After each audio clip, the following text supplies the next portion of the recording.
সারা বিশ্বের বাঘা বাঘা নেতারা কেন বেইজিংয়ের দিকে ছুটছেন?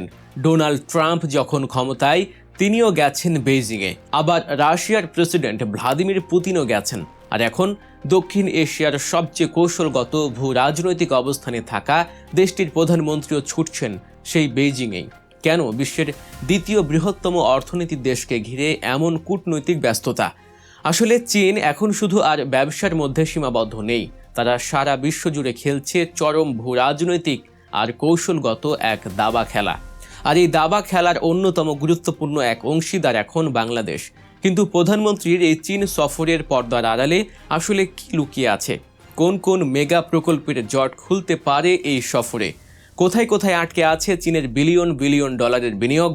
আর সবচেয়ে বড় এবং চাঞ্চল্যকর প্রশ্নটি হলো, আকাশপথে আধিপত্য বিস্তারে বাংলাদেশ কি সত্যি চীনের কাছ থেকে 2.2 বিলিয়ন ডলারের অত্যাধুনিক যুদ্ধ বিমান কিনতে যাচ্ছে? আজ আমরা এই ভিডিওতে জানব পর্দার পেছনের আসল গল্প। গত এক দশকে চীন বাংলাদেশে যা যা করেছে তা কেবল সাধারণ কোনো বাণিজ্য বা ব্যবসা নয়, এটি একটি সুদূর প্রসারী কৌশলগত বিনিয়োগ। আপনি যদি শুধু গত কয়েক বছরের মেগা প্রজেক্টগুলোর দিকে তাকান, তাহলেই বিষয়টি পরিষ্কার হয়ে যাবে। পদ্মা সেতু রেল সংযোগ প্রকল্প, ঢাকা যশোর রেল লাইন, চট্টগ্রামের Karnaphuli tunnel, Dohazari Cox's Bazar rail line, পটুয়াখালীর পায়রা বিদ্যুৎ কেন্দ্র কিংবা ঢাকার দাসেরকান্দি পয়ঃশোধনাগারের মতো মেগা প্রজেক্টগুলোর কথা চিন্তা করুন। এই সবগুলো প্রকল্প মিলিয়ে বাংলাদেশে চীনের মোট বিনিয়োগের পরিমাণ দাঁড়িয়েছে 25 থেকে 30 বিলিয়ন ডলার। কিন্তু এখানেই শেষ নয়। এই মুহূর্তে চীনের ঋণে এবং কারিগরি সহায়তায় বাংলাদেশে এমন কিছু যুগান্তকারী কাজ চলছে যা পুরোপুরি শেষ হলে দেশের সামগ্রিক যোগাযোগ ব্যবস্থা এবং লজিস্টিক অবকাঠামোতে রীতিমতো এক বৈপ্লবিক পরিবর্তন আসবে। চলুন শুরু করি ঢাকা আশুলিয়া এলিভেটেড এক্সপ্রেসওয়ে দিয়ে। রাজধানী ঢাকার সবচেয়ে কৌশলগত অবকাঠামো প্রকল্পগুলোর মধ্যে এটি অন্যতম। সাভারের ইপিজেড এলাকা থেকে শুরু করে বাইপাইল, আশুলিয়া, টঙ্গী হয়ে সোজা বিমানবন্দর পর্যন্ত চলে যাবে এই এক্সপ্রেসওয়ে। এর আসল সুবিধাটা কি জানেন? এই এক্সপ্রেসওয়েটি মূলত একটি দ্রুতগতির করিডর তৈরি করবে।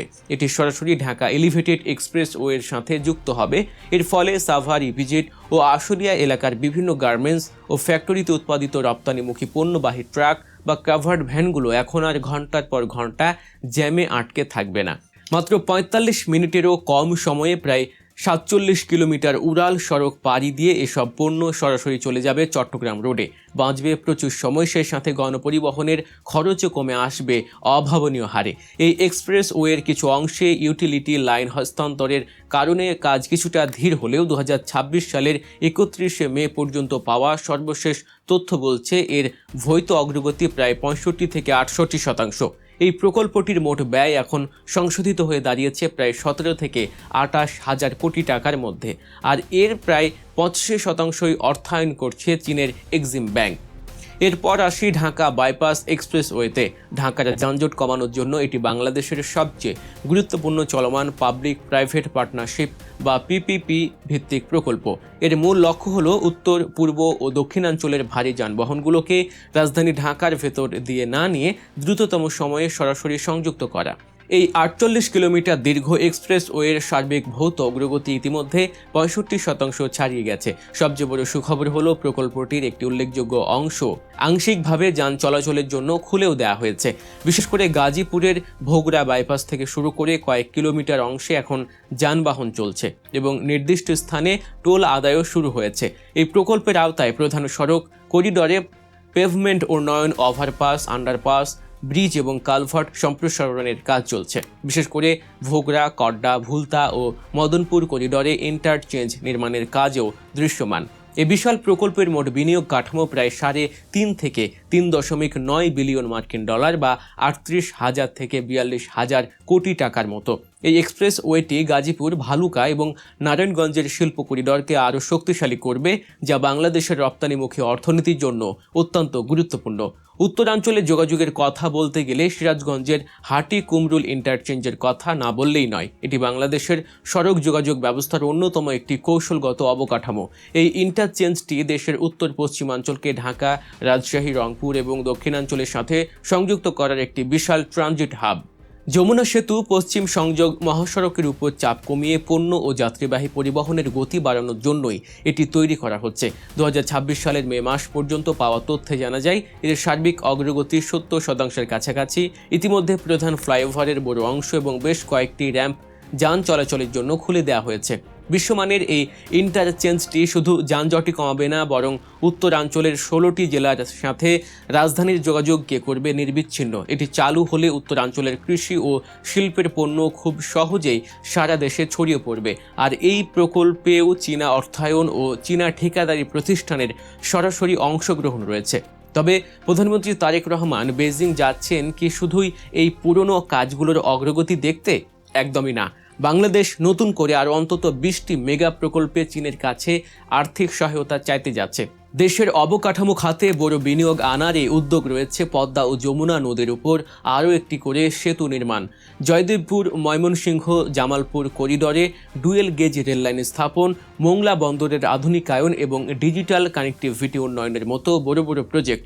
বর্তমানে বিভিন্ন প্রস্তাবিত প্রকল্পে চীনের $3.8 বিলিয়ন বিনিয়োগ পাইপলাইনে রয়েছে। এর সাথে নতুন করে আরও $4.34 বিলিয়ন ঋণ সহায়তা চাইছে বাংলাদেশ। অর্থাৎ শুধু নতুন প্রকল্পগুলোর জন্যই প্রায় $8 বিলিয়ন বেশি চীনা ঋণ চাওয়া হচ্ছে। কিন্তু এসব কিছুর মাঝে সবচেয়ে বেশি গুরুত্ব পাচ্ছে যে প্রকল্পটি, তা হলো তিস্তা মেগা প্রকল্প। উত্তরবঙ্গ তথা বৃহত্তর রংপুর বিভাগের মানুষের দীর্ঘদিনের লালিত স্বপ্ন এই তিস্তা মহাপরিকল্পনা। এটি শুধু একটি প্রকল্প নয়, এটি উত্তরবঙ্গের কোটি মানুষের জীবন জীবিকার অবলম্বন। তিস্তা শুকিয়ে গেলে যেমন ওই অঞ্চলের কৃষকদের জীবন শুকিয়ে যায়, তেমনই বর্ষায় হঠাৎ বন্যায় ভেসে যায় তাদের স্বপ্ন। তিস্তা নদীর সমন্বিত ব্যবস্থাপনা ও পুনরুদ্ধারের এই বিশাল প্রকল্পে চীন প্রায় 1 দশক ধরেই বিপুল বিনিয়োগের আগ্রহ দেখিয়ে আসছে। এই বেইজিং সফরে তিস্তা প্রকল্প নিয়ে কোনো বড় ধরনের চুক্তি বা ঘোষণা আসে কিনা সেদিকেই তাকিয়ে আছে দেশের মানুষ। যোগাযোগ, অবকাঠামো আর অর্থনীতির বাইরে এই সফরের সবচেয়ে চাঞ্চল্যকর দিকটি হলো প্রতিরক্ষা খাত। বাংলাদেশের প্রতিরক্ষা ব্যবস্থা আধুনিকায়নের নতুন অধ্যায়ে এখন সবচেয়ে বেশি আলোচনা হচ্ছে আকাশ শক্তিকে ঘিরে। বর্তমান বাংলাদেশ বিমান বাহিনীর বহরে মোট 212টি বিমান রয়েছে, যার মধ্যে যুদ্ধ বিমান মাত্র 44টি।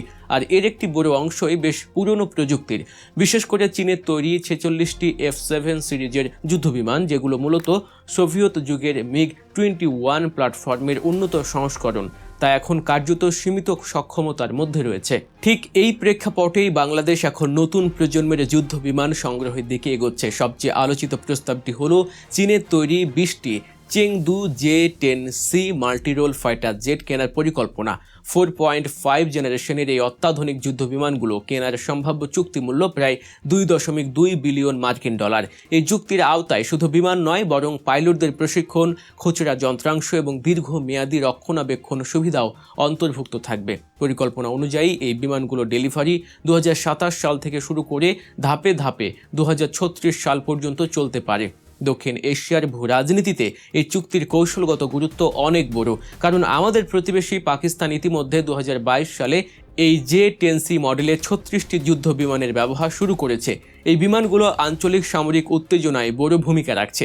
বাংলাদেশ যদি এই বিমানগুলো কেনে, তবে দক্ষিণ এশিয়ার আকাশ প্রতিরক্ষায় ভারসাম্য একটি নতুন মাত্রা যোগ হবে। এখন প্রশ্ন হলো, চীন কেন বাংলাদেশে এত বিলিয়ন বিলিয়ন ডলার বিনিয়োগ করতে মরিয়া?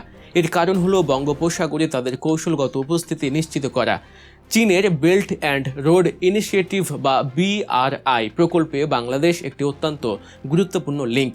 দক্ষিণ এশিয়ায় ভারতের ঠিক পাশেই একটি বন্ধুত্বপূর্ণ প্রতিবেশী রাষ্ট্রকে নিজেদের প্রভাব বলয়ে রাখাটাই বেইজিংয়ের মূল কৌশল।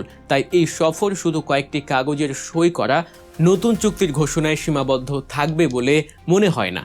এটি হতে পারে বাংলাদেশ ও চীনের মধ্যকার সম্পর্কের সম্পূর্ণ নতুন এক যুগের সূচনা। চীনের এই বিশাল ঋণ আর কৌশলগত সম্পর্কের ভবিষ্যৎ আসলে কোন দিকে যাচ্ছে বলে আপনি মনে করেন? এটা কি আমাদের অর্থনীতির জন্য আশীর্বাদ, নাকি ভবিষ্যতের কোনো ঋণের ফাঁদ? আপনার মূল্যবান মতামত অবশ্যই কমেন্ট করে আমাদের জানান। ভূ রাজনীতি, অর্থনীতি এবং দেশের এমন সব এক্সক্লুসিভ খবরের সহজ ও নিখুঁত বিশ্লেষণ পেতে গল্প নিউজ চ্যানেলটি সাবস্ক্রাইব করে বেল আইকনে ক্লিক করতে ভুলবেন না। দেখা হচ্ছে পরবর্তী ভিডিওতে।